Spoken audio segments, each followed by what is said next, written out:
ఆత్మలో వర్ధిల్లుట. అనుదిన ధ్యానమాలిక. రచన డాక్టర్ ఇ. Stanley Jones. అనువాదం డాక్టర్ ఎ. సురత్నం బాసిమల్ల.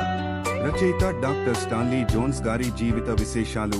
1907వ సంవత్సరంలో ఇండియాకు మిషనరీగా వచ్చి యేసుక్రీస్తు సువార్తను ప్రకటించుటకు మన దేశంలోని అన్ని మెథడిస్ట్ సంఘాలు ఉన్న ప్రాంతాలు తిరిగారు.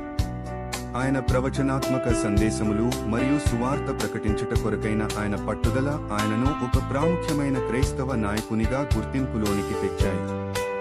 హిమాలయాలలోని నైనిటాల్ సమీపమున సాత్తాల్ అను స్థలములో 350 ఎకరాలలో ఒక ఆశ్రమమును స్థాపించారు. యేసుక్రీస్తు సందేశము మనుషులను మార్చి నూతనపరచబడుట ద్వారా సమాజము మార్పు చెందనని ఈయన దృఢముగా నమ్మాడు. మన జాతిపిత మహాత్మాగాంధీ దేశ స్వాతంత్ర్యము కొరకు చేసిన ఉద్యమమును డాక్టర్ జోన్స్ గారు బలపరిచారు. మతము, భక్తి, నిజమైనదై రాజకీయ, సామాజిక, ఆర్థిక మరియు సాంస్కృతిక విషయాల మీద ప్రభావము కలిగి ఉండాలని ఆయన నొక్కి వక్కాయించారు. డాక్టర్ జోన్స్ గారు 25 కంటే ఎక్కువైన పుస్తకాలు వ్రాశారు.